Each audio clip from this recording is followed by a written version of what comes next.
Shit. I forgot to play the sound. Here we go. Typical.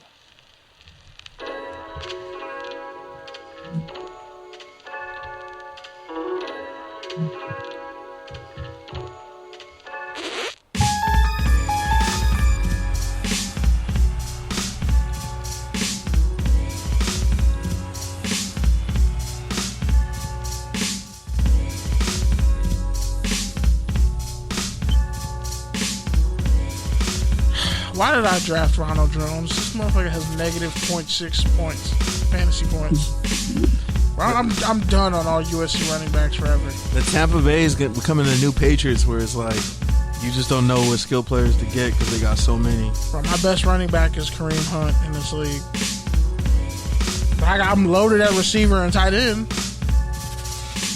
Stephon Diggs, Nobody cares about your fantasy team.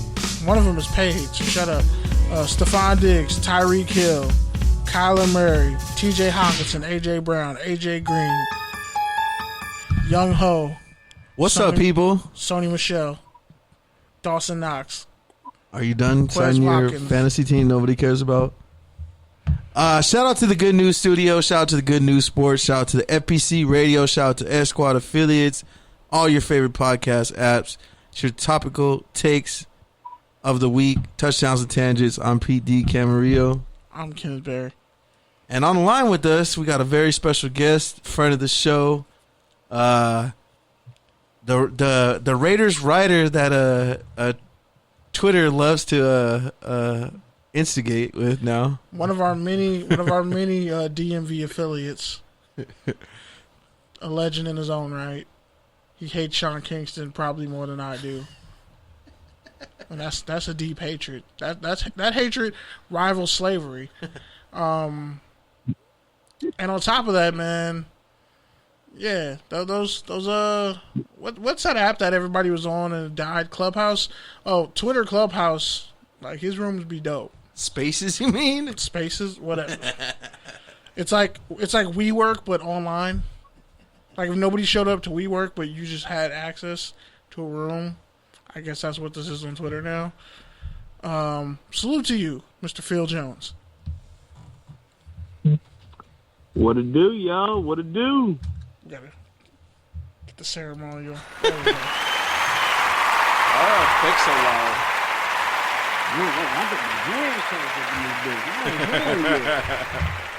Round of applause. I mean, at least our sound is more potent than whatever the Raiders are gonna, be saying at the line of scrimmage. Well, hold on there now. Okay, there's some hope. All right, there's literally some hope, you guys. All right, so with that, man, like unstepped up. Never mind, I'm not gonna say that. With that, the Raiders, since we last talked, they've made some moves across the roster. Cut Tanner Muse. Cut KJ. Brought in KJ Wright. Traded for Denzel Perryman. They cut Carl Joseph? Yeah, they cut Carl Joseph. So he's with the Steelers now. Your first round pick, and you cut him twice. Well, he walked away the first time. And had a better year in Cleveland, and now he's in Pittsburgh, where he's probably going to have another career year. So, Phil, what do you make of Chris Jones is on the board, by the way. What do you make of the Raiders' moves so far late in the offseason before week 1? The whole talk over the years about, Raiders not investing in good linebackers, well, they actually can put that to rest. Because you got KJ Wright, you got Denzel Perryman, you went on and drafted Devon Diablo. And, he was a safety, but, with his stature, you going to have him convert to that linebacker position. And you looked at the development of Nicholas Morrow over the years. He's out, but hopefully he can probably come back during this year. And then you look at Javin White. He should be back, hopefully, week 2. And I'm just going to be real here. It looks pretty damn good. I mean, yeah, it looks good on paper, but we know what these guys can do. and you look at the D line. Let's be real. When was the last time we had a decent D line? Khalil Mack, Derek Burgess, Tommy Kelly, Richard Seymour. what's he? Not Lawrence Alexander, Lance Johnstone. That's way back. Yeah. Yeah, 51. Had like 11 sacks that year. Chris Clemens damn near. Damn, yeah. That's another one. But yeah, so it's been a minute. It's been actually pretty recent. It's just they just don't have any depth. They just don't develop guys. Well, ladies and gentlemen, we have that now. We have some decent depth. Yeah, you know, your fourth overall pick is a part of that backup depth.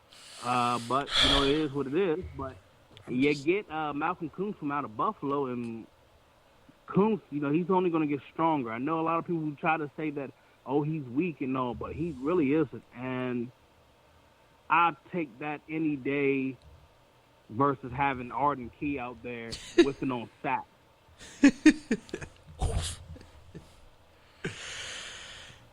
All right, so when you look at the rest of the division, you know, you got Denver, which has a solid roster, but their quarterback situation's all over the place. You got the Chargers, who are the Chargers and find a way to be the Chargers. And you got the Chiefs, who are been the reigning, defending champion of the West, but the Raiders almost bested them twice. So where do you kind of slate the Raiders amongst the AFC West? I'm still going to rank them second. Okay. I'm still going to put them at second.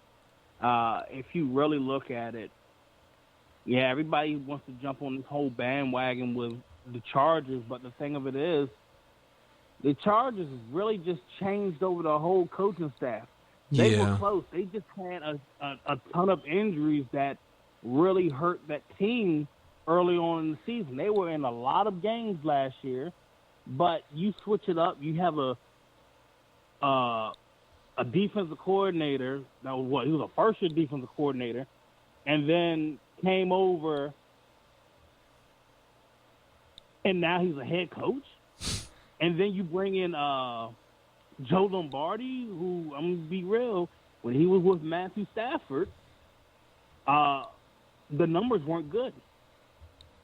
So what makes you think that's going to be the same with the Chargers this year? Is really, in my opinion, I don't think it is.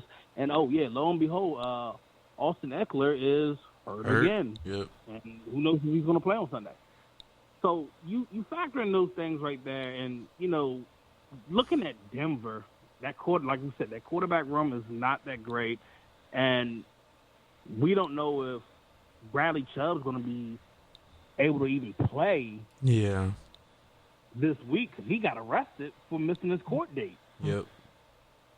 And then, you know. Is that a thing in Denver? Getting up in age. That feels like a thing in Denver. Cats missing court dates. First it was Gordon. His situations. I don't know what the situation is out there in Denver, but like it's not a mile high mischief.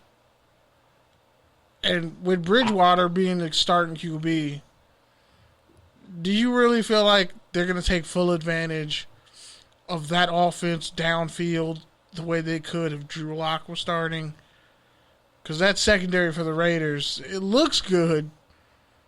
It looks like they finally have a decent secondary in place for the first time since before Charles Woodson left. I'm going to be real here, yes. And the reason why I'm saying yes is because you have better coaches and really just better personnel overall to help with these guys. Because what we had last 3 years was subpar. That's something that you saw in a Division III school. High school JV team? I was going to be that savage, but, you know, our defensive staff was basically on the level of, they're from a Division III college. I was going to go with Blue Mountain. Blue Mountain State? College. Yeah. They had Larry as the secondary coach? Yo. Terrible. Because I was just like, let's be real here. Paul Gunther, if he's not a leader in men. The man would second-guess every play at the last minute. And I'm sorry, but I'm about to strangle Mike Evans right now in this game. He's killing me right now. I know you guys are still keeping an eye on this game, but this man was wide open and just dropped the ball out of his hand. I know. He's my starting receiver, too. Oh, bro. I drafted Amari Cooper, though. Right now. Whew, John Gruden's like gritting his teeth right now about that one. But, well, then again, you know, he has a quarterback.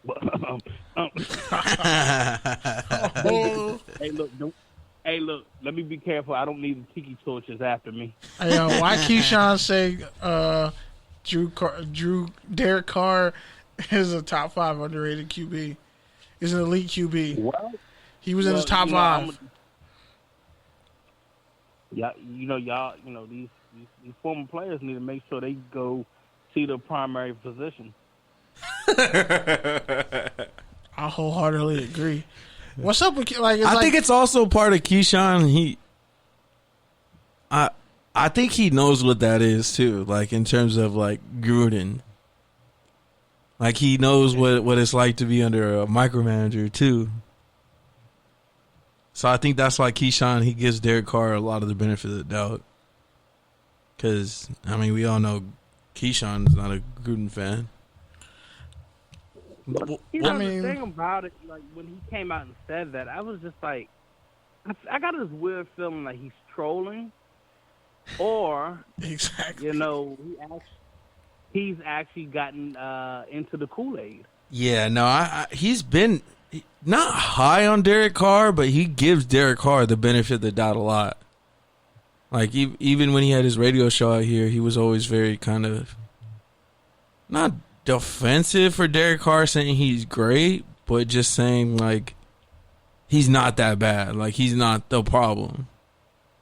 You know, I hear it from a handful of these former players, but when you look at the tape, you know, don't get me wrong, he has the intangibles. He has the arm strength. He has it.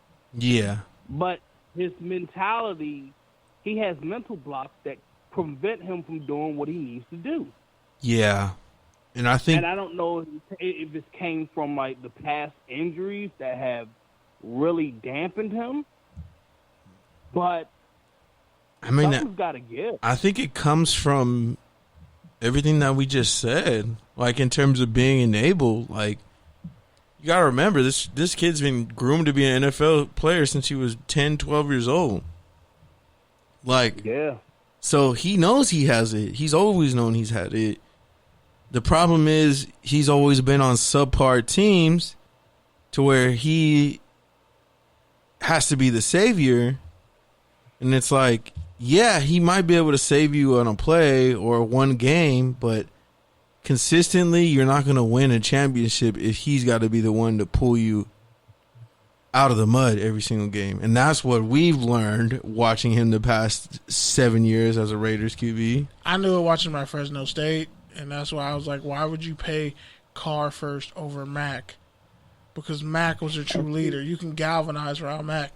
Nobody's galvanizing around Derek Carr. Well, you got to remember, the Raiders have never really had a homegrown QB ever. Yeah, this is their first. Yeah, so I think that was part of it. And then also just the stability element in terms of like they were in a team in transition, right? We knew they were going to move. Imagine if they kept Cooper. Yeah, he would have just wasted away. His career probably would have just wasted away, honestly. He would have had like 700 yards those next 2 years and signed with the Patriots this season after finally getting out of that contract. Become an all-pro receiver. And being an all-pro on a minimum deal or some bullshit like that. Hey, so, side note, who do you think's getting the game-winning touchdown pass? I really needed to be Mike Evans. Give it to Ronald Jones on a lateral. I don't care. Hey, yo, if it's Ronald Jones, I'm going to be like, I'm gonna just scream hallelujah. He's my starting running back. That's a prop bet. If Ronald Jones is it, that's a prop bet. Someone had played him. It better not be Brady. Y'all seen Matt Fallon in that Renfro jersey running down the street barefooted? Nah, I did it. I'm still tripping over the fact that somebody shot a pointer outside of the Raider Stadium. That was wild. Sir, that was outrageous. Which, not to get off your topic of a porno in front of a Legion, but you mentioned Renfro. What do you think about the Raiders' young receivers? Because we heard a lot of hype about them last year, and they didn't do much. This year, we're hearing a lot of the same hype, and we also know they got rid of the veteran John Brown. So what do you think about this young group of receivers? One, the quarterback needs to make sure he hits them, okay? Yeah. That's the first thing. Two, I think Brian Edwards is going to have success. He's going to have some success this year. I think he will have a 1,000-yard season. I think that Henry Ruggs will probably come in with about 900 some yards, or maybe about 850 or 890, something like how Nelson Aguilar had last year. And Renfro, you looking at about another 700 or 800 yard receiving from him. I think they're in a good situation this year, and in all honesty, it all depends on what Derek Carr does for the entire 17-game season. You have Darren Waller right there, right next to you, but it's whether or not you're willing to go above and beyond and you can get past these mental blocks. It's just like it comes down to, and I've told young players this, it's like you don't want to just play just because there's nobody better or because you can play. Like, you want to be out there making the plays. And correct. Unfortunately, like, we know what Carr is. Like, it's not 2016 where it's like, okay, well, what else does this guy have left? Or maybe we could develop him, or maybe one more year with the same offensive coordinator, or maybe get him an alpha receiver. Like, we've done all of this with Derek Carr. We've reached the ceiling. So I pretty much agree with you. I just also think it's insanity. Like, we're expecting better results with the same inputs. So y'all really think that Derek Carr is going to pass for about 5,000 yards this year? Because that's what I'm hearing. It's now or never. I got Derek Carr getting about 4,600 yards passing. Yeah, I would say that's a good number for him. That's probably his over-under. That's a career year. And different game, though, too. It should be. He would actually be within the realms of Josh Allen. What your top 10 quarterbacks are doing right now. Which, so it makes sense. Everybody jump and say, well, he threw for 4,000 yards. He threw for 4,100 yards. I'm looking at the other top 12 putting up more than that. Talk to me then. He does something like that where he's like putting up on the average about 45 to 4,600 yards passing. Then now I'm like, oh, this a bad mother. Shut your mouth. And if he's putting up about 30-plus touchdowns, all the talk about Derek Carr not doing this, Derek Carr not doing that, it will be silenced in Raider Nation. You won't hear that. The only thing that's going to silence that for me is a Lombardi. That's it. Or at least 2 playoff wins. Even then. Give me 2 playoff wins. Give me something to believe in. I even add that in as well. Because this team is not a Super Bowl winning team. Sorry, I'm not that drunk. Hold on. Oh my gosh, what are they doing? Don't tell me they're running a fake punt. An end around. Oh my god. With Antonio Brown. Oh no. No. Oh no. Somebody needs to get fired right now. What happened, Phil? Give us the play-by-play. Play-by-play. They ran some schoolyard bullshit, and schoolyard bullshit got beat down. Let's run a Wildcat with Tom Brady on the field. What? I'm gonna tell you this. Well, one, I just want to thank Tom Brady, Dak Prescott, Antonio Brown. I don't care what anybody say, FAB and all that shit. Screw that. CeeDee Lamb, I want to thank him. And Ronald Jones, you can kiss my ass. Because you about nearly cost me a game. But I just realized you were on my bench. Thank God.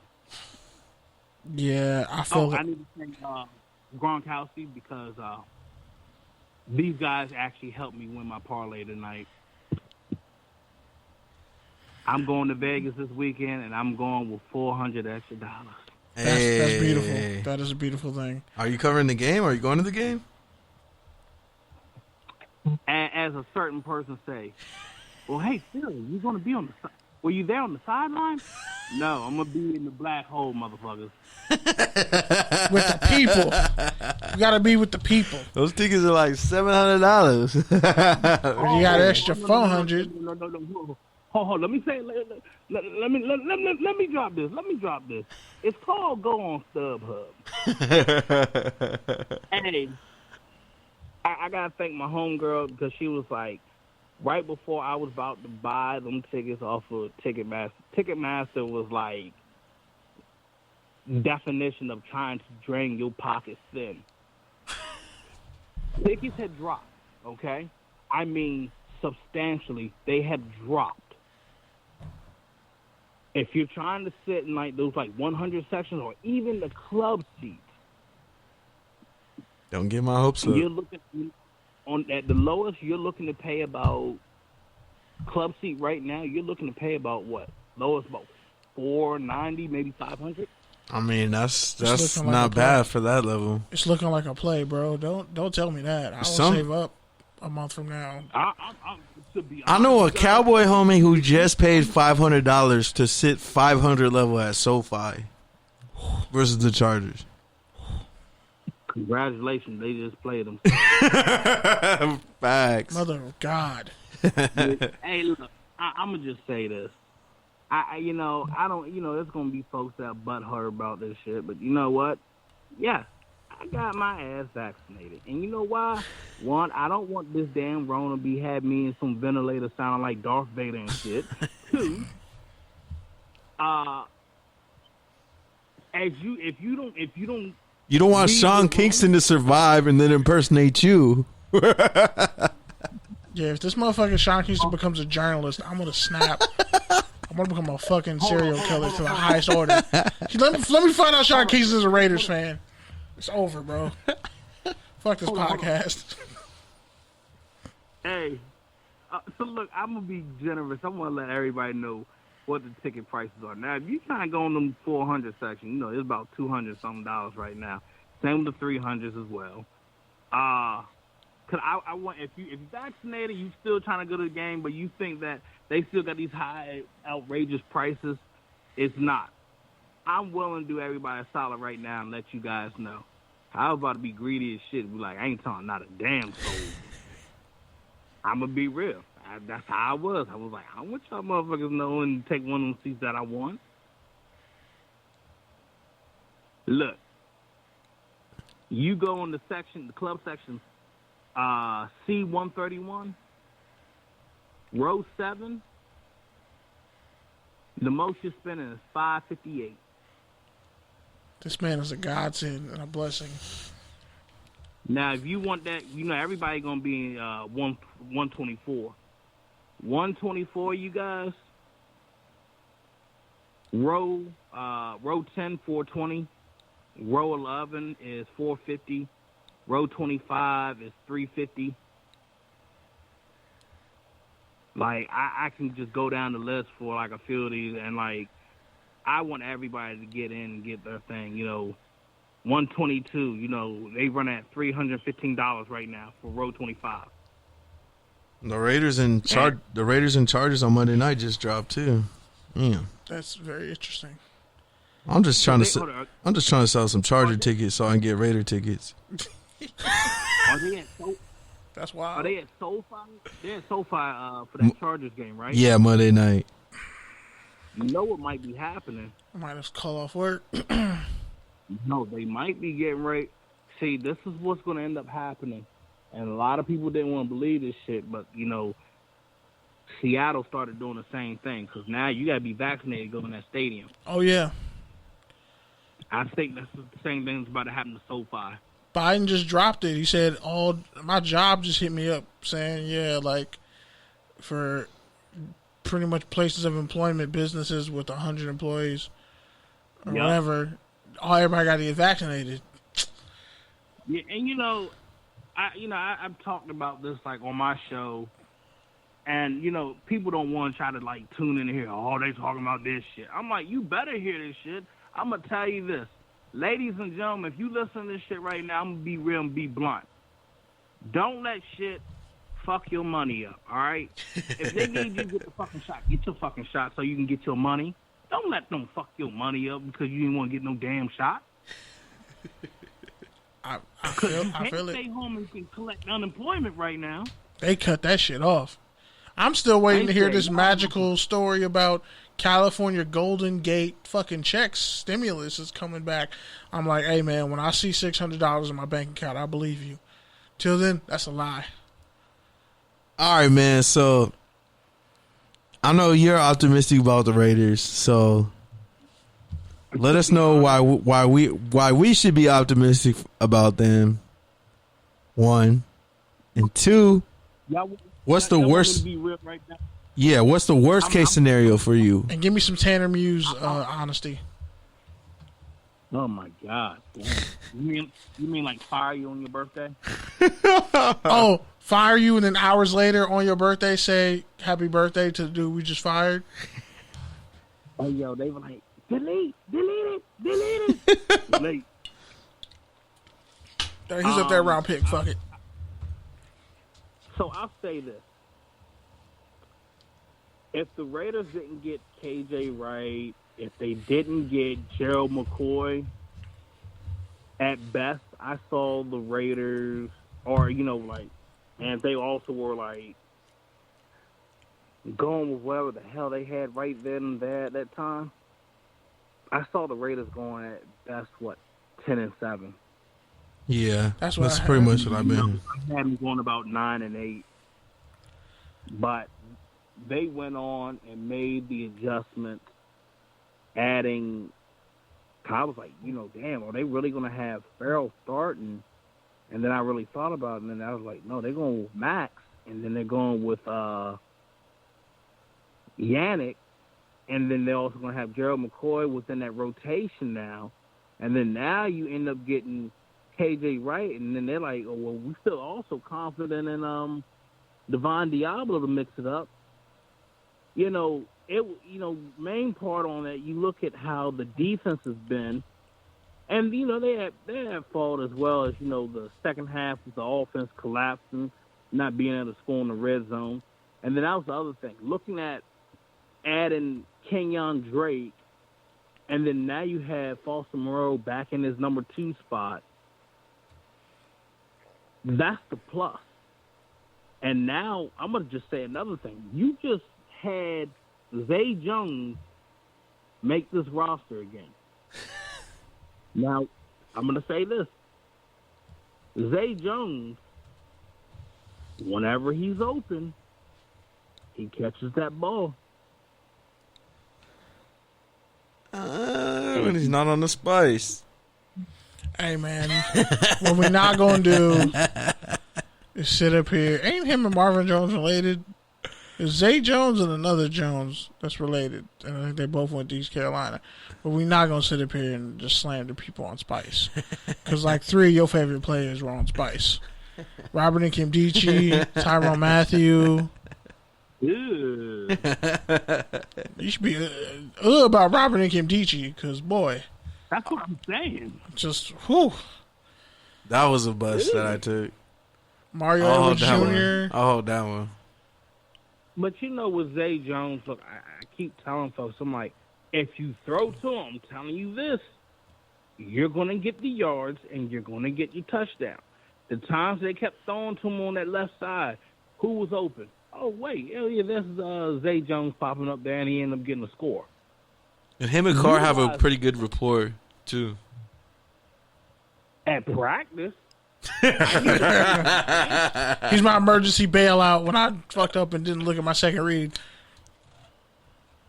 That's the problem. Like, you know, we talk about, and it's literally, we keep saying it. There's no excuses because you have everything that you need right in front of you, but you choose not to get them involved. And when you continue to do that, you're hampering down your offense. And that's why they end up looking just average in the second half of the season. I was like, bro, there's so many things that you can do, and you're just not doing it. Yeah, they got to get. You know, and it's folks that say that they want to jump and say, well, it's John Gruden. You know, he's being too conservative. I'm like, what has every other quarterback done when they had John Gruden as their head coach? Been conservative. You say fuck him. Run your shit. Josh Freeman did it for 1 year. Was a Pro Bowler. Rich Gannon did that shit. Fucking Brad Johnson did that shit. But I also think it's part of, like, it's like that dad vibe of, like, you don't really become a man until you tell your dad to fuck off, right? Or you get into something with your dad. And that's kind of what Gruden and Carr, like, Carr needs to bang the table and grow a pair, but he used to air it out at Fresno State. It's like Gannon and Johnson, they had nothing to lose. They were already on their way out of the league. So they had to do that because they were already out the league. That conservative shit wasn't going to keep them in the league. So Carr has to have that moment of, like, but that's what I'm saying is, like, we know who he is. He is who he's always been. Because you know what's wild and it's really wild as crap how Gruden's last season ended because they were fucking good. And he had like fucking Jeff Garcia. They actually finished that 08 season. And you know who actually got him knocked out of the playoffs? The Raiders. That was the Chris Sims game? No, that was they had Jeff Garcia that game. You saying the Raiders did? No. The Raiders had Jamarcus Russell for that game. Oh, yeah, that's right. Yeah, and that's why I was just like,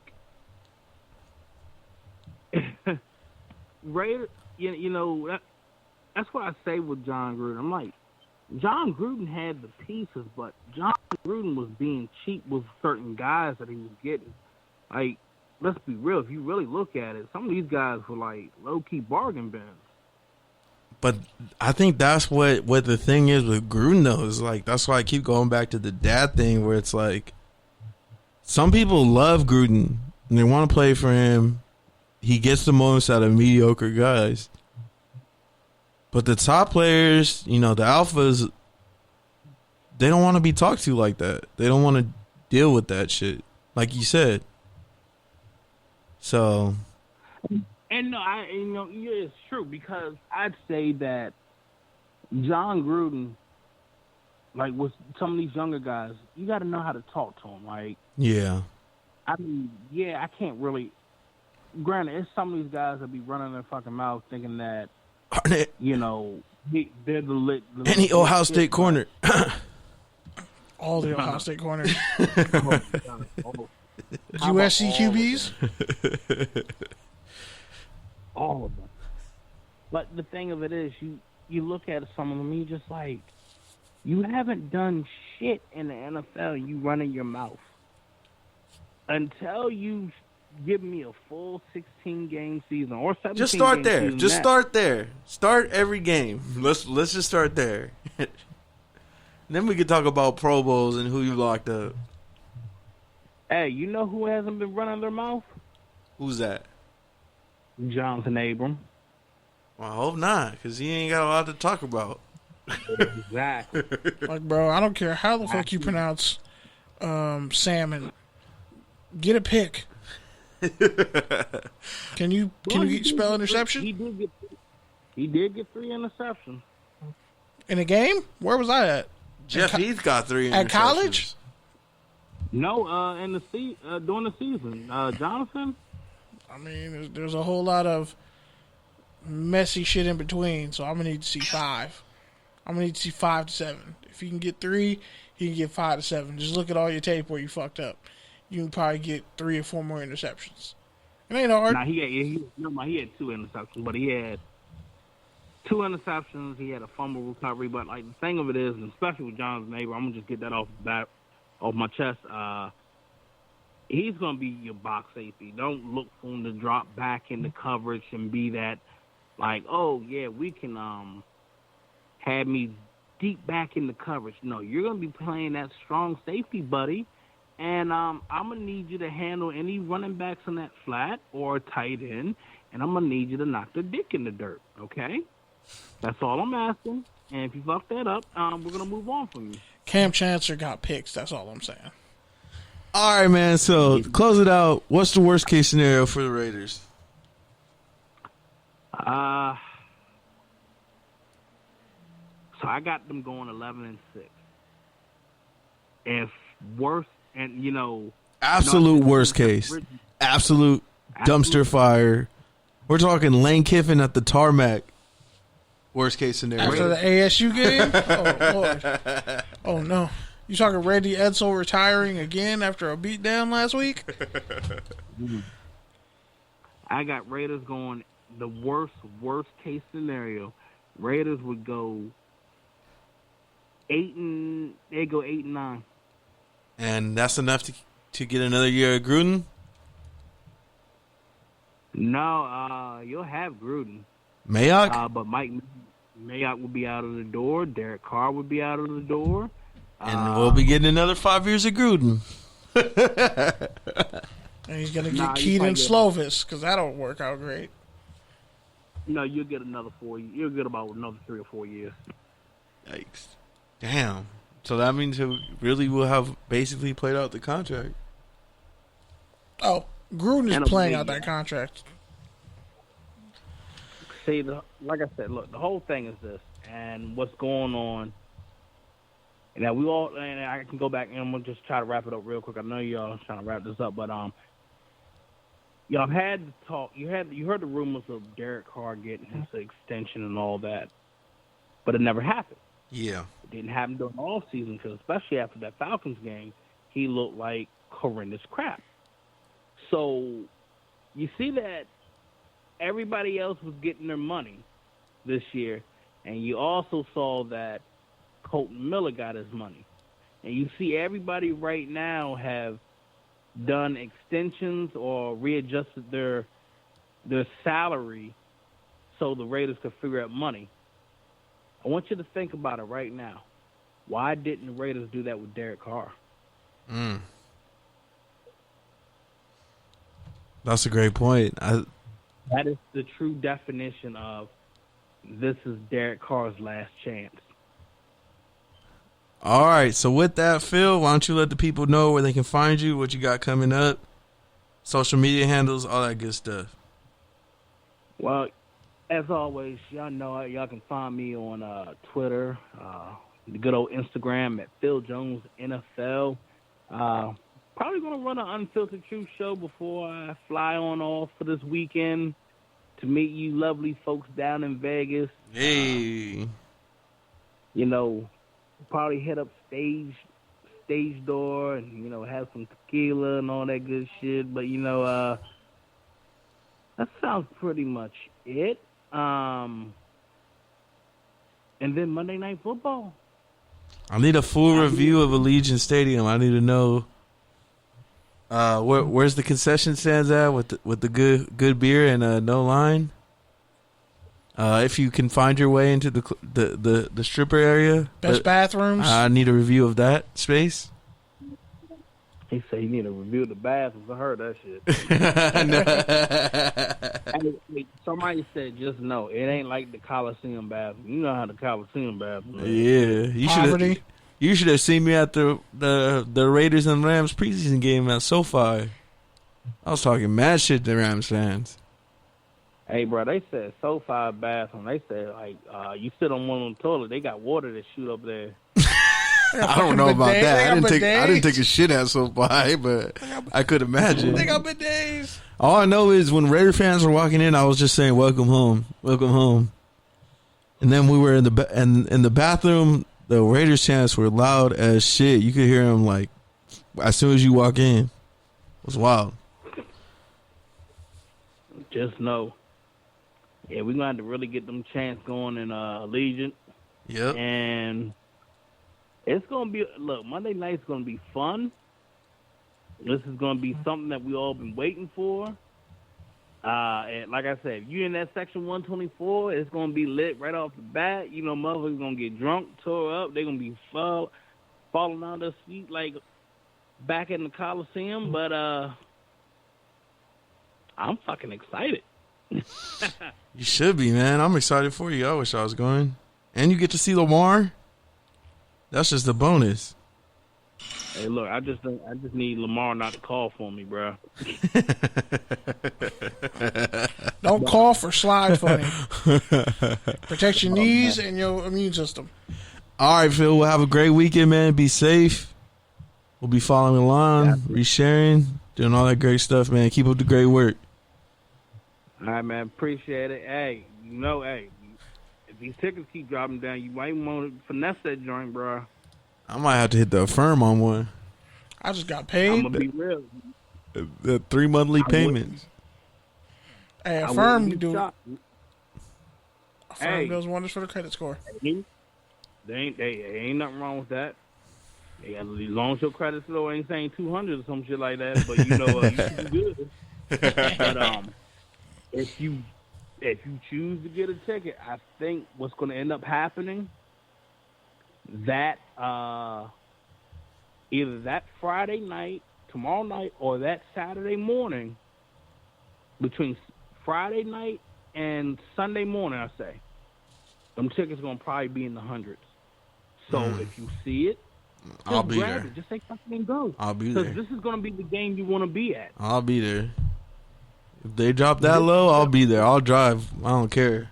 I'll come back to work the next day. I don't care. This Monday night game is being shown on multiple networks. They're going to have it on ABC. They're going to have it on ESPN, ESPN2, ESPN Deportes. You got to check out the M Resort, too, while you're over there. They got a Raiders restaurant and a bunch of Raiders stuff. Eat in there. Somebody said they got the Derek Carr burger. I hope I can. I hope it's good enough for like all 3 downs. You know. Hope it's not like that. I don't know, man. I've stopped at diners in Bakersfield before and not been impressed. So. It's bitter at the end. It's very underwhelming in the middle. Starts off hot though.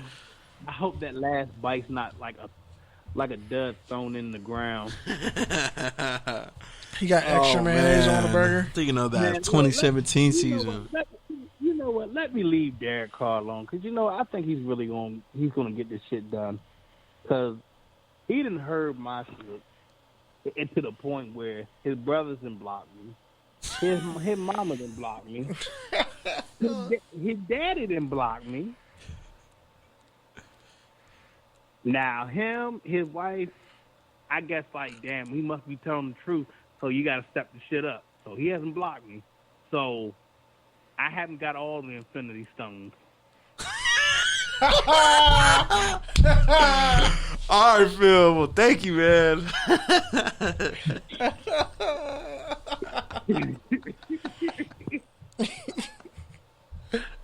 Hey, shout out to Tom Brady, CeeDee Lamb, Ron Gronkowski, AB, forget me my money. Y'all the real motherfuckers. Oh, yeah. Ronald Jones, stay your ass on the bench. I'm dropping your ass tomorrow. Big facts. Peace. That was Fuck You Pay Me, Phil Jones. That's Phil's new nickname. Fuck You Pay Me. Mr. Fuck You Pay Me, to be exact. Phil, pay me, fuck you, Ronald Jones. Yes. Because fuck you, Ronald Jones. Worse than Joe Mixon. All right, man. Well, shout out to Phil for joining us for Raiders Talk. Check out our social media for the Allegiant review on Monday. Should be fun. Yep. Let's run through the latest news real quick. All right. Or just get a ghastly yawn. You ever have to like sneeze and then it turns into a yawn, but you still got to sneeze? Yeah. All right, so linebacker / edge rusher T.J. Watt. By the way, the Raiders passed on him when he was the 30th overall pick. Raiders passed on him. Don't ask me who they drafted. I think it was Garyon Conley. Oh, damn, that's really depressing. Okay, so T.J. Watt overruled what his agents were going to get him, marched into the offices up there, with the Pittsburgh Steelers, and agreed to, said we have a deal, 4-year, $112 million contract extension, $35 million signing bonus. He'll be making about $24 million a year. And, salute, good for him. But Roethlisberger was like, pay him whatever he wants. He's literally arguably the best player in the league. You need to pay him. And which is rare, because the Steelers don't be paying cats like that. Like, they if it's too much, they won't let pay you. They've let guys walk. They've let edge rushers walk. So, this is huge. Vikings right tackle Brian O'Neill signed a 5-year, $92.5 million contract extension. $49 million guaranteed money. One of the best right tackles in the league. He got the second highest contract, right behind Saints right tackle. I don't know why I'm spitting. Ryan Ramczyk. I think that's how you say his last name. But that's a great contract. He's one of the best zone blocking tackles in the league. And that's honestly, that's what I forgot to ask Phil about. Who the fuck is the Raiders right tackle? Right now? Who? It's don't tell me Denzel Good or so not Brandon Parker or no, I'm sorry, it's the rookie. So nobody. It's the rookie. The first round pick. Leatherwood. So Sweetwood, Leatherwood, Leatherhead, I don't know. So not Brandon Parker. Okay. Yeah, not Brandon Parker. Just checking. Just checking. You can draft HBCU, but that was like a 3-round reach. All right, so the Ravens are pretty much cursed forevermore, apparently. So, first, J.K. Dobbins tears his ACL. Then Gus Edwards tears his ACL. Then the Fat Boys break up. Now, every morning I wake up, we found some more bullshit because Gus Edwards tears his ACL, and then the next play, cornerback Marcus Peters tears his ACL. So they got 4 guys, blown out ACLs, done for the year. Cursed. Then they signed DeVonta Freeman, and I purposely signed Todd Gurley to my bench because they're gonna have to pick Todd Gurley eventually. Because let's be honest, DeVonta Freeman, underwhelming. And then when he gets hurt, who are you going to call? Ghostbusters? No. Todd Gurley's like, it's finally my time. It's finally my moment. If only for a little bit. If he only rushes for like 500 yards, but he gives you 4 yards a carry and like 20 receptions for like, I don't know, 8 to 10 yards, that's a win. So the Saints signed free agent cornerback Desmond Trufant. And then they traded a 2022 third-round pick and conditional sixth-rounder to the Houston Texans to acquire Bradley Roby. Yeah, they needed corner depth. They only got Paulson Adebo, the rookie, third-round pick, I think. Patrick, the dude out of Florida State, Patrick Robinson retired, so they needed corners. They need somebody to start opposite Lattimore. So he's all right. Roby's pretty good. He's all right. Roby, he's been up and down. He's a serviceable. He's been up and down, but option. he's serviceable. He's better than Eli Apple. And he's an Ohio State corner. He's better than Eli Apple, though. Holy shit, he's better than Eli Apple.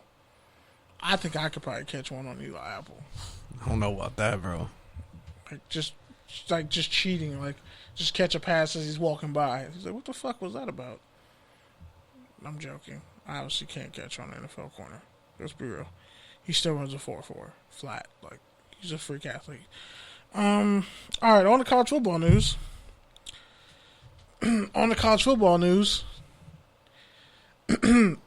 Motherfucker, I said on to college football news. My bad. This guy. Looking for tickets right now, aren't you? So, UCLA beat the dog shit out of LSU last week, which was shocking. After Ed Orgeron said, hey, make sure you bring your ass to the game with them sissy blue shirts. Now UCLA is selling sissy blue shirts. But UCLA, let's not act like y'all don't have sissy blue shirts. Y'all ain't been soft for years. Hey, shout out to Eric Kendricks for giving all his Vikings teammates UCLA hats. That was dope. Especially Justin Jefferson. He just looked at him. Patrick Peterson got him He just took the hat. Yeah. Zach Charbonnet, the Michigan transfer, who I think went to Oaks Christian when he was in California in high school. He had 3 touchdowns. He had a big day. He's a great pickup for UCLA and Chip Kelly. UCLA was rocking. Keon Butte, stud receiver for LSU. He had 7 catches, I think 140 yards and 3 touchdowns, something like that. So it'll only be a matter of time if he keeps putting up those numbers. LSU really does have a plethora of receivers. So did Chrissy Freud. She called it.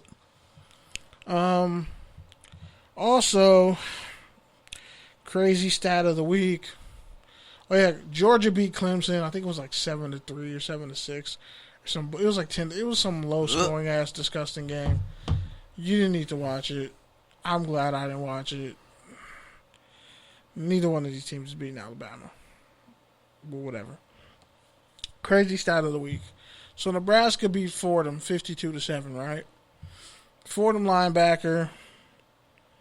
I can't remember his name right now, but you can Google it. He'll probably be, like I said in the IG story, he'll probably be a Raider come next year.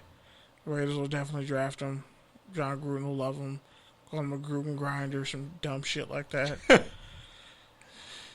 This linebacker for Fordham in a 52-7 loss had 30 official tackles, which tied the NCAA record. But then they went back and looked it up and realized he actually got an extra tackle. So now he got officially 31 tackles by himself against Nebraska. And that's an NCAA record.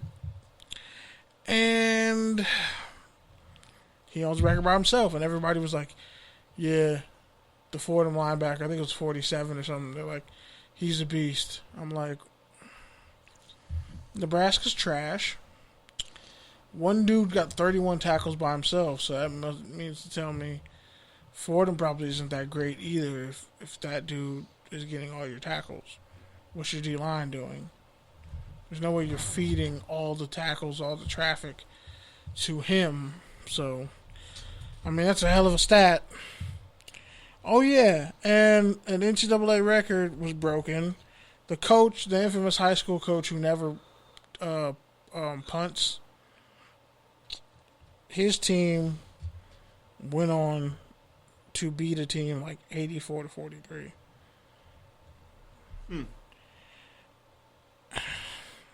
So, let me get the college right. Presbyterian,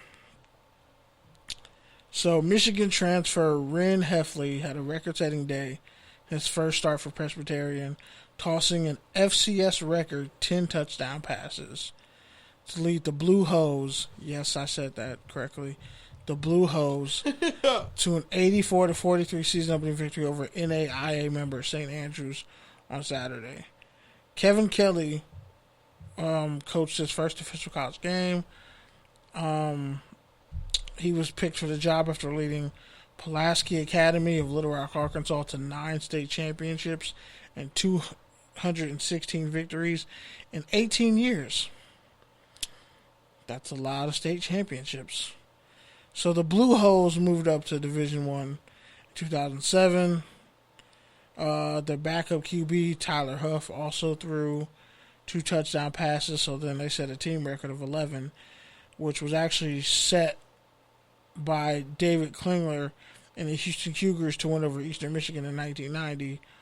Heffler broke the record of 9 set by Mississippi Valley State's Willie Toten, who had Jerry Rice from Satellite Express in 1984.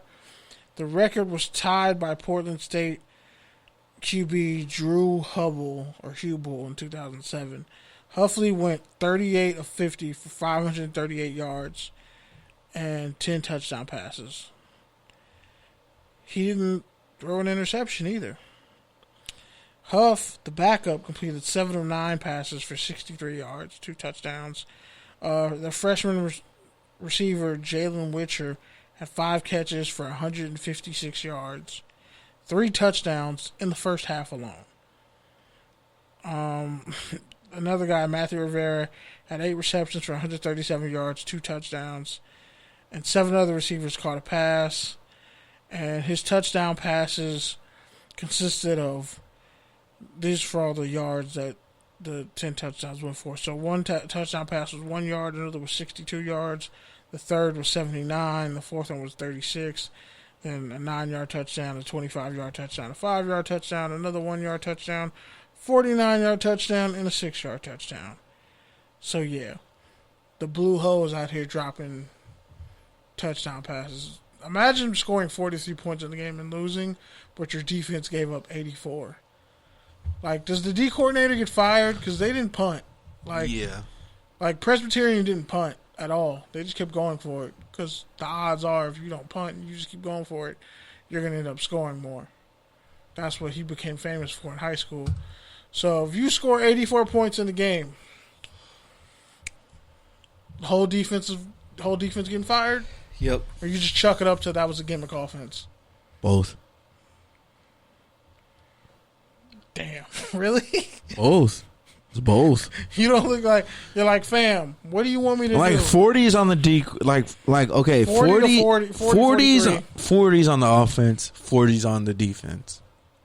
There's enough blame to go to both sides. But they scored 43 points compared to 84. But what I'm saying is 40 of those points is probably an innovative and challenging offense. But another 40 points is just you being a shitty defense. If you gave up 80. 84 total. That's what I'm saying. Like, he threw his 10th touchdown pass in the beginning of the fourth quarter. And then went out the game. So, I mean. All right, you've already talked about the Blue Hose more than we talked about the NFL. Okay, cool. Lastly, I already mentioned it, but Randy Edsall stepped down immediately as the UConn head coach. He's the winningest coach in UConn history. And that's saying a lot. It's a losing record. That's saying a lot. It's like 4 in the 300s almost. Jesus. Yeah. And also, lastly, the NCAA filed a complaint. No, the NAACP filed a complaint over the fight song at Texas, the Eyes of Texas, because it creates a hostile environment for black students. Should have been banned it, but just like the national anthem, they won't ban that shit either.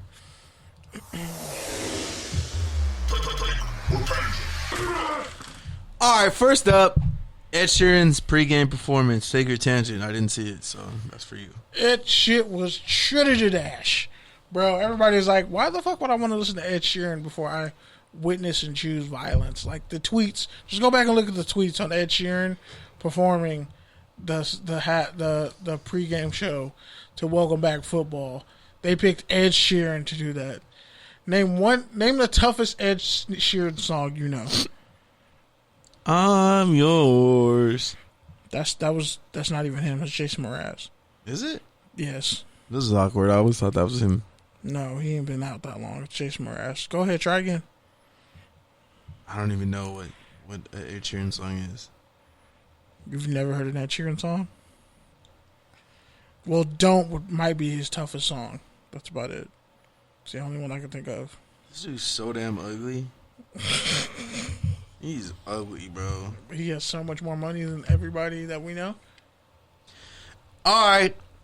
R.I.P. to actor Michael K. Williams. Take your tangent, Kenny. Man, fentanyl's a bitch. Didn't a couple actors die from fentanyl this weekend? 3 comedians. Fuquan Johnson, I think that was his last name. He's been out for a while. He was dope. Michael K. Williams was on a really bad space after he did Lovecraft Country.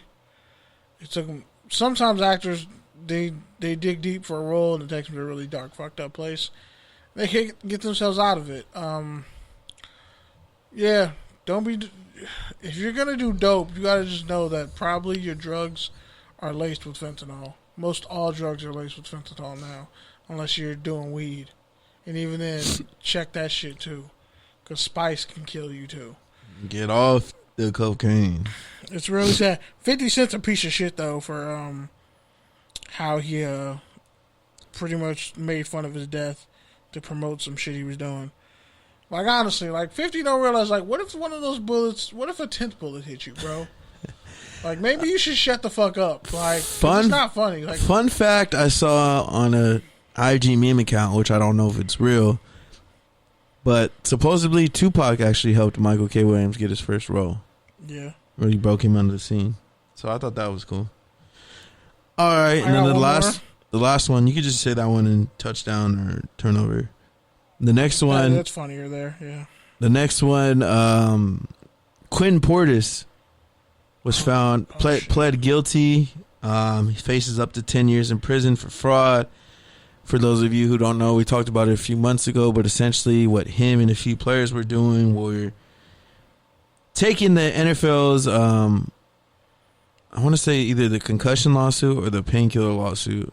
I don't remember which one, but one of them, the fund that they were giving out to players for medical expenses, they were essentially making up fraudulent documents and claims to get extra money. I guess they supposedly took as much as $4 million through that. Some of the other players involved include, let's see, Rashae Caldwell. Yikes. Antoine Odom. Yikes. John Eubanks. Carlos Rogers. Damn. James Butler. Joe Horn. Correll Buckhalter. That's sad. It's really sad. Tamarack Vanover. Robert McCune. Those are just the names I recognize. But yeah. So, take your tangent on that, Kenny. I mean, everybody's doing illegal shit with this life insurance or health, whatever you want to do, the PPP loans, all that. The government don't get you. The feds don't come get you until they have everything lined up. The reason why federal cases are at a 99% of fucking conviction rate or 98% conviction rate is because they have you dead to rights. You can either do the time or snitch and roll over, whatever. But there's a reason why nobody fights federal cases, mostly. Because you're going to lose. And when you fucking with government money and all that, it's just sad. Because Quentin Portis is one of my favorite players. And it's sad to see this happen. Because he got ripped off and fucked over by agents during his career. Yeah, and that's one of the articles I was reading on Deadspin about it was Quentin Portis made $44 million in his career, but he had half of that lost to bad money managers and business ops. So, I think essentially what the article was saying, and just to correct my earlier fact, it's actually the Gene Upshaw Fund for retired players, which essentially is a big fund that retired players can send expenses to, like if they buy medical equipment or have doctor expenses, and then get that money reimbursed. Portis was claiming things that he never got, things that he never bought. But yeah, essentially what the article from Deadspin said was like, yes, he messed up. He broke the law. But he wasn't really wrong for doing it because guess what? The NFL just stopped racial stereotyping people who were applying for concussions, for money from their concussions, saying that black players started off stupider, so if they end up stupider, well, there's less impact from football. Which now they've gone back and said they're not going to do it anymore. And while they were talking about the black QB, how they're stereotyped into being athletes and not valued for their mind or their arm strength, or the lack of QB coaches, of black head coaches and coordinators because, well, they don't have the networking, or they can't get over that glass ceiling. Especially I think the NFL is, and this is from the Deadspin article, the NFL is telling black players they don't value their mind. And this is just another situation to where it's like, these black players, they did what they had to do, but it wasn't any different than what the NFL, the agents, and everybody else in the system has already been doing to them. Only difference is they got caught. So. Facts. That's why black people deserve reparations. So, there. Fuck y'all.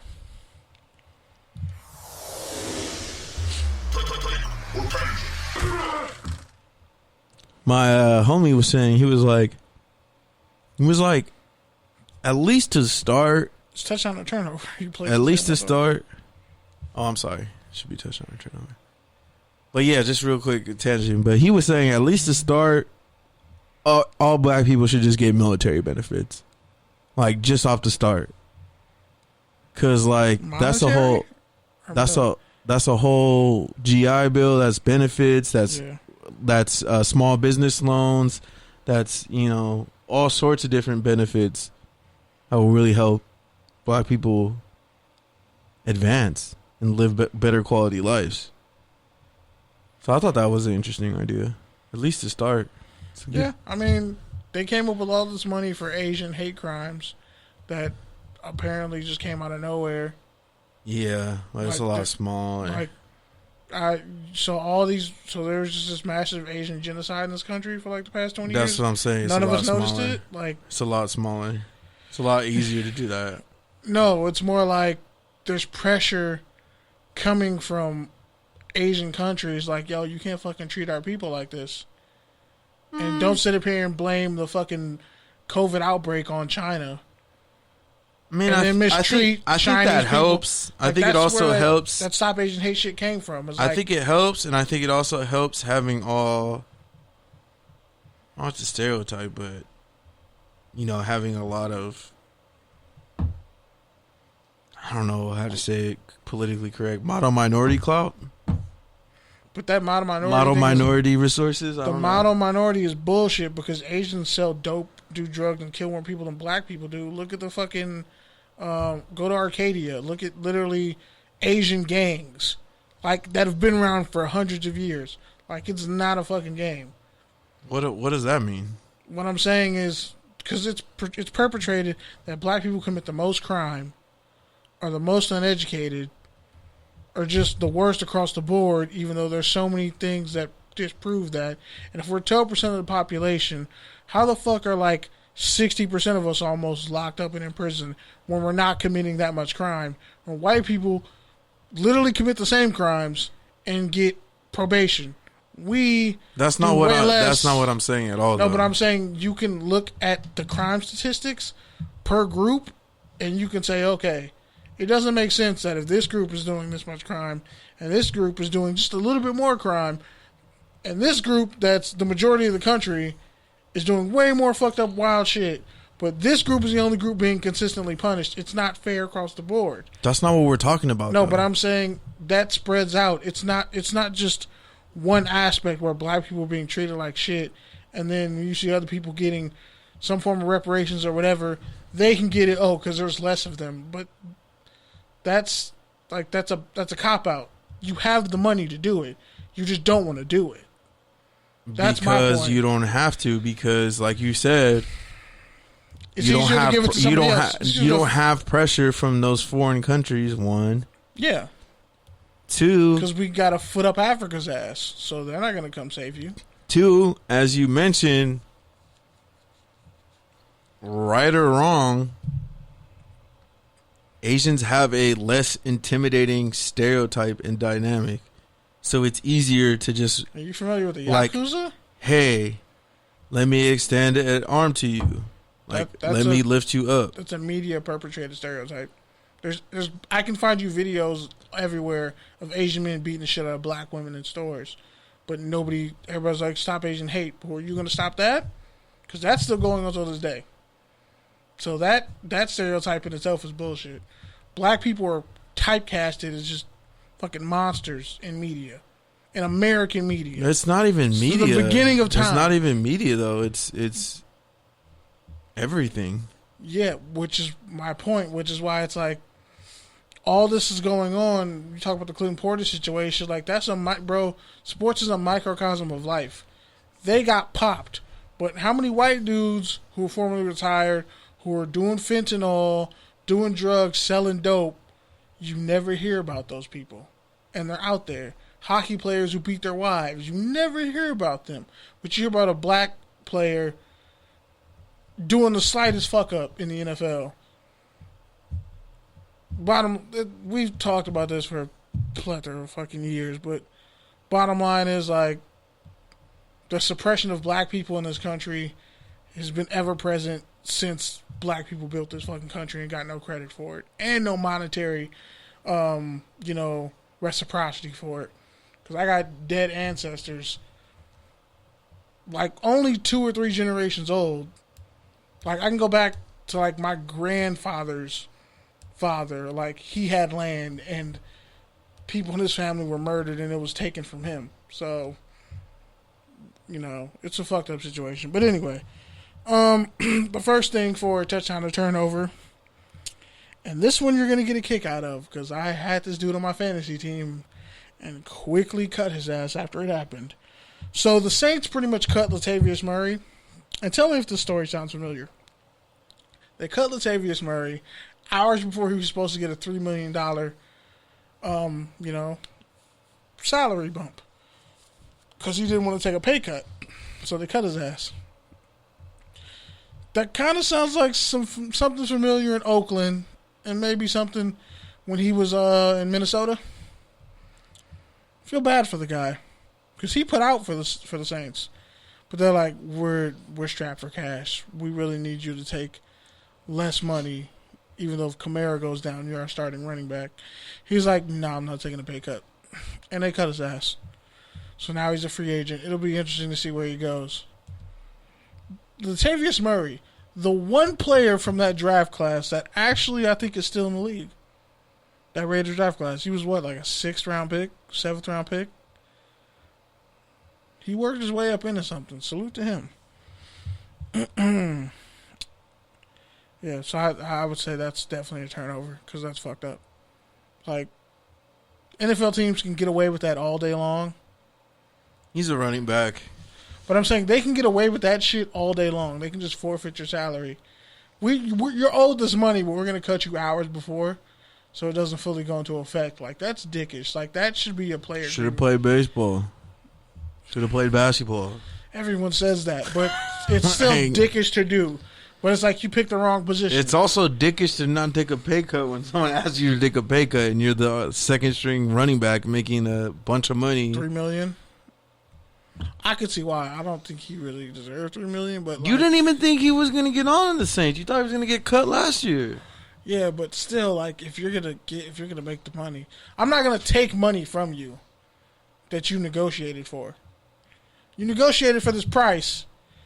You should get paid that price. And that's the difference between people with money and people who don't have money. Because the people who have money will make that decision 11 times out of 10. The people with no money and with empathy, guess what? They'll get fucked over and just let the person walk with the money on I would have good intentions and good business. I would have personally and good morale, but who cares? I would have took the pay cut and just rolled it out with a chance to win a ring. You want me to take a pay cut? I'm not going lower than $1 million, but you can take $2 million back in hard cash. Fine, unless you already spent it, then that's another thing. But yeah, I would take a pay cut if it's that situation. If I'm on the Dolphins, you want me to take a pay cut? Fuck you. You don't even have a setup starting running back. Myles Gaskin might not even last the whole year. So if I'm Latavius Murray and I'm playing for the Dolphins, I'm not taking a pay cut. But if I'm playing behind one of the top 5 best players in the league at running back and just in general, I might take a pay cut. All right, the Saints signed cornerback veteran Desmond Trufant. Already said that. Oh, you did? Yeah. A touchdown or turnover? Like right after we talked to Phil. Oh, I didn't see it. The second one, really, this is just a cultural one. Did you do Josh Norman? I totally didn't mention that because I just thought it was funny. All right, 49ers signed Josh Norman. Who you tackling? Touchdown or turnover? Who are you tackling? Turnover. Who are you tackling? They really just went and tried to get Richard Sherman light. He's like, look, he faster, but he's not going to tackle, and he don't get picks. Kudos to him, though. But he talk. He'll be a good slot corner, I guess. I got the last one. So this Drake Kanye shit that's spilling over. This pettiness. They getting Andre 3 Stacks involved. This whole situation, a touchdown or a turnover between like Drake what? versus Kanye. Like this has been like 10 years. It's a touchdown for both of them. They both got promotion for their album. Streams. But for the culture, like for music fans, like people shitting on Donda and praising Certified Lover Boy when literally Drake's albums have sounded the same for the past 10 years. Are we ready to have that conversation? I mean, I don't know. Did I explain it? Did I talk about this last week? No, because CLB just dropped last week, right? Yeah. Or was that 2 weeks ago? No, I think it dropped last week. Yeah. A couple days before the show. Yeah, so what I'll say is this.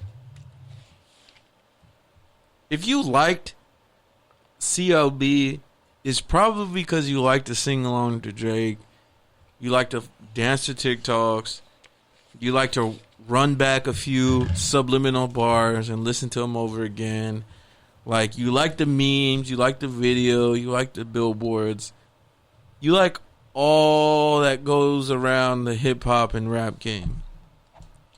But if you'll notice, Donda's been out on and off now for what? For sure 2 weeks officially. But prior to that, it was already coming out in different forms for like a month, 2 months. And we're still talking about the music. With Drake, you're talking about everything else around the music. But notice that nobody's talking about the actual music other than a few subliminal bars, a few like good quick one-liners and punchlines. Like, Drake has a formula. Drake has an audience. Shoot, Drake probably has the biggest audience. But the difference is Kanye recreates his formula every time. Like, Drake is the dude who, like, he has his recipes and he sticks to them. Kanye's the dude who just goes in the kitchen and just eyeballs some shit, and it comes out looking fucking wonky and weird, and there's no presentation, and you're like, this looks like shit, and it's the most satisfying thing you've ever ate, and you take one bite, and it's so satisfying that you don't even want to eat anymore because you don't want to get that flavor out of you. You don't want to overindulge and ruin it. So, basically what I'll say is this, is like, it's a turnover for the collective music game because it shows you what's really being valued right now, streams, views, likes, versus kind of what Kanye's doing, which is expressing himself, stretching the boundaries of music, combining performance art and hip hop, and really just sharing his deepest thoughts and trying to accept who he is and who he's becoming versus, Drake is just fucking laughing and having fun, which is cool too. It's a way of life for sure. But I don't think that gives you space to just shit on Donda. Like, for sure, CLB, there were some songs where I listened to him right away, like 3-4 times. There was also a lot of songs I skipped like 15 seconds through. Versus Kanye, it's like I listened to the album already like 4 times through, 5 times through. And each time you discover other fucking Easter eggs that you didn't even know existed. Like, this man is fucking sampling himself. Like, dude, he's been in the fucking rap game 20 years. Kanye Titter, the dude who couldn't carry a rap song without a fucking Cameron verse, has persevered as a rapper and artist for 20 years. After 5 to 10 years of being in the game and nobody taking him fucking serious. Right? Like, that's fucking wild. And Drake too, like a fucking Canadian rapper turned fucking mainstream pop singer, like mega music superstar, like, and he's been in the game 15 years. So it's like both these guys are at the top of the game, and they're two sides of the different coin. So I think it's really just an L because we're making people choose sides.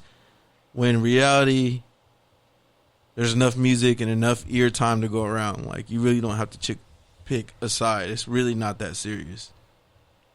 Like, it's not gangster rap. It's fucking Calabackless beef. Let's calm down. Facts. I mean, yeah, couldn't have said it better. Pretty much. Like, there's nothing wrong with the fact that Drake sounds like the popular kid in school who just has it on easy street. Like, yeah, he has lame ass jock. He has a couple problems, but really he's fucking see-through. He's paper mache. There's nothing. There's no real substance there with Drake. Let's be honest. It's all it's a lot of superficial shit with a little bit of real shit sprinkled in, but it's not very deep and introspective. We all pine and cry over hoes. Like, that's nothing new. But like Kanye. And I said this to my Killer Pete. I'm like, bro, people really don't remember 808s and Heartbreaks dropped right after his fucking mom died. And he went and performed. And I think he was crying on stage when he was performing that too. I'm like, but Amazing is still one of the best songs he ever made. Quiet as Kept. Like, people talk shit about 808s, but all these motherfuckers got 808s on their records. Some of their best records are shit that Kanye produced. Like, Jay-Z's whole resurrection wouldn't have been possible without Kanye. Like, you could say, oh, who got out there DJ Premier? No. Kanye made Jay-Z palatable to a whole fucking generation of people. So, and yeah, he did whole MAGA hat shit, but honestly, from the way Biden's looking, were we better under Trump? I don't know. It's looking worse by the day. I'm just saying. We weren't fucking pulling out of Afghanistan 4 years ago. But whatever. That's a whole other issue. I just think it's a turnover because it's like... But it's almost weird. It's almost bittersweet and kind of like circular because you know how 50 Cent Kanye got 50 Cent the fuck up out of here? Yeah. People say that's when gangster rap died, is when Kanye's album beat 50s. It is. It's when the weirdos took over the gangsters. The backpackers, all that shit. Says that, yeah. You look at Drake just like saying, when he said he was top 3 and you've been fucking, he's like, I'm in the top 3, but you've been sliding in that 3rd spot for a long time now. And it's like, bro, you can talk shit about Kanye, but the only reason why Drake exists is because Weezy sacrificed his career. Can we just be honest? If Lil Wayne don't sacrifice his career for Nicki Minaj and Drake, Lil Wayne's literally surpassing Jay-Z. Like, who the fuck was hotter than Lil Wayne at that point? Miss Me When I'm Gone? Like, come on. So Drake really got to be like, everywhere I look, Drake has been pushed up, propped up, pinned up in our faces by the industry. He was on fucking Degrassi, Wheelchair Jimmy. then became a rapper, hooked up with a, like... Nah, you're off base here. Bro. You're off base. If you're a child star, you telling me you have it harder? You're already famous. You have it harder than someone like Kanye. In some ways, you do. Is this the Akon argument where it's harder to be richer than it is to be poor? Because I kind of agree with that, but I don't. This is the argument of like it's hard to break into something and to be known for something 100%. His uncle's a great musician too. It's even harder to do that when you've already become something and you're trying to reinvent yourself and do something else that you want to do. Trust me, I know that for sure. Okay, but if you always have resources compared to people who didn't have the resources and had to create themselves from absolute obscurity, but you've had resources this entire time. Kanye's had resources too. Kanye went to music school. Kanye did a lot of shit. Like Kanye wasn't a child star. But I get what you're saying. But he was also in the rap game for fucking 10 years before you even knew who. 5 years before you even knew who he was. And he had to wearing double fucking polos, and he had to earn his stripes. He's produced for Jay-Z, and Jay-Z just was easy to dismiss him. But let's be honest, Jay-Z stepped on a lot of people to get to where he is too. But that's resources. What do you think he has now? Why do you think he's able to charge $100 a T-shirt? Why do you think he's able to have these traveling shows? 100? You want to mean like 1,000 a T-shirt? Yeah, exactly. Why do you think he's able to do all that? That's resources. But I get it. But I'm saying they're Drake and Kanye are more alike than they are different. But the fundamental difference between Drake and Kanye, bro, I'm telling you, Kanye's like core 3 albums and what he came up through was much more organic and authentic and pure and like honest than Drake's come up. No, that's not true at all. Cause like I'm telling you, bro, like I was literally there when Drake made that transition. Like I was on MySpace. Like I followed all the Degrassi stories because I watched Degrassi. I did too. I fucking followed Aubrey Graham, and just one day he posted a MySpace bulletin, bro. He was like, I'm no longer going by Aubrey, now going by Drake. Now focus on my music. You can check out my MySpace music page. And everybody laughed him out of the fucking MySpace bulletin, bro. Well, is MySpace like everybody clowned the fuck out of him. Like Wheelchair Jimmy's really trying to be a rapper. And remember what he and at that time he wasn't really even rapping. Like he wasn't. He was an R&B singer. He was Heartbreak Drake. He was trying to be an R&B. And then he turned into Do Right and Kill Everything. Like, and so now top 5 acronym, by the way. So now looking at him is like, I get what you're saying. Like, yeah, you're adjacent to the industry, but at the same time, and yeah, you have resources, but at the same time, like, what? It takes a lot to change people's mind like that. Like, I wasn't a Drake fan when he made that change. I'm telling you, I had a chance to go see all of Young Money for $10 at the Ontario Range State. That's fucking just ridiculous. Stadium. I'm talking Nicki $10. Right before she popped up. $10. Drake right before he popped up. Lil Wayne and all his sideshow. Tyga, Lloyd, all of them for $10. $10. What the fuck? $10. Inflation was crazy back then. So, but I'm telling you, I wasn't really a Drake fan. I was just becoming a Lil Wayne fan. Did we really take for granted all the great like musicians that we had when we were teenagers? Like, all the shit that we went to go see in concert in our early 20s, if we could relive that in our teens, we would have went to way more shit. All right, so let's go ahead and close it out with the rants. You want to go first? Yeah, sure. Yeah, man, just stay away from fentanyl. Just, like, don't use drugs as a way of, like, killing your depression, because it doesn't work. That's not how that works. That's juice. You really gotta, like, confront your depression, and you really gotta, like, tackle some shit head on. You gotta really introspectively ask yourself questions. so you can like subconsciously deal with the answers and it doesn't hurt as much. Because it's sad to see people really getting the fuck up out of here off drug overdoses. And maybe, like, especially with Fuquan, maybe they didn't all know that how laced that shit. Like, somebody showed a picture of, like, a penny. Like, this is how much, like, fentanyl, legal fentanyl you could take. And it would kill you. Like, it would kill you. You could take a penny's worth of fentanyl and you'd be done. You'd be out of here. So, I mean, there's better things to do than to take drugs to fuck up your life. But I understand people who are in pain. I understand people who, like, want to kill themselves. Like, I understand that concept. Not to make light of the situation, but I also understand people who want their bosses to take a line of fentanyl on accident. Yeah, I could see that too. But yeah, sorry to end this on like a somber note, but yeah, man, just get help. You know, be open and honest with yourself. Don't beat yourself up too much. Hell, like I work on that every day. Like you can't. My mom told me some really deep shit. She said you only focus on like your worst qualities and the worst parts of your circumstances, so you never actually see all the good that's going on.